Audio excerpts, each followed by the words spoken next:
Oh no.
There's no feeling more intense than starting over. If you deleted your homework the day before it was due, as I have, or if you left your wallet at home and you have to go back after spending an hour in the commute. If you won some money at the casino and then put all your winnings on red but it came up black. If you got your best shirt dry cleaned before a wedding and then immediately dropped food on it. If you won an argument with a friend and then later discovered that they just returned to their original view. Starting over is harder than starting up. If you're not ready for that, like if you've already had a bad day, then what you're about to go through might be too much. Feel free to go away and come back. I'll be here. Alright, thanks for coming with me on this trip.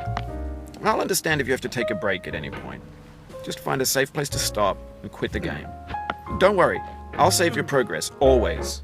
Even your mistakes. This game is a homage to a free game that came out in 2002, titled Sexy Hiking. The author of that game was Jazuo, a mysterious Czech designer who was known at the time as the father of B games. And B games are rough assemblages of found objects. Designers slap them together very quickly and freely, and they're often too rough and unfriendly to gain much of a following. They're built more for the joy of building them than as polished products. In a certain way, Sexy Hiking is the perfect embodiment of a B game. It's built almost entirely out of found and recycled parts, and it's one of the most unusual and unfriendly games of its time. In it, your task is simply to drag yourself up a mountain with a hammer. And that act of climbing, in the digital world or in real life, has certain essential properties that give the game its flavor. No amount of forward progress is guaranteed.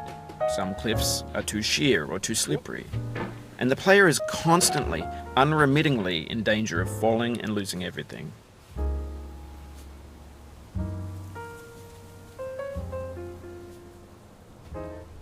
Anyway, when you start Sexy Hiking, you're standing next to this dead tree that blocks the way to the entire rest of the game. It might take you an hour to get over that tree, and a lot of people never got past it. You prod and you poke at it, exploring the limits of your reach and your strength, trying to find a way up and over. And there's a sense of truth in that lack of compromise.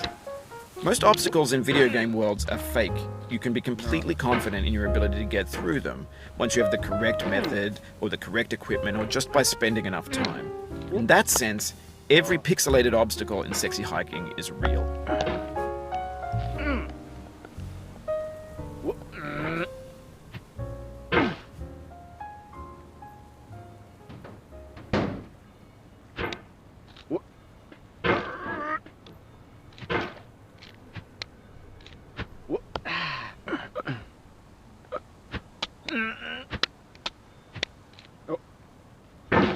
Oh, you just lost a lot of progress. That's a deep frustration, a real punch in the gut.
Oof, sorry about that.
This thing that we call I'm not sure Jazzuo intended to make a frustrating game.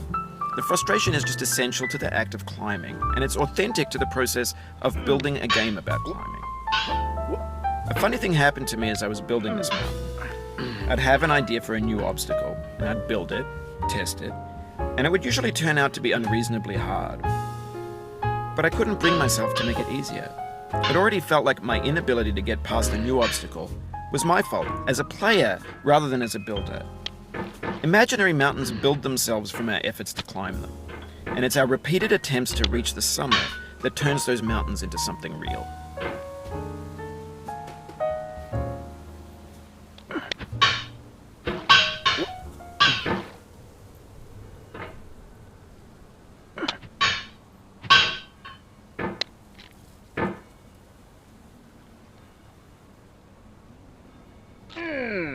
When you're building a video game world, you're building with ideas.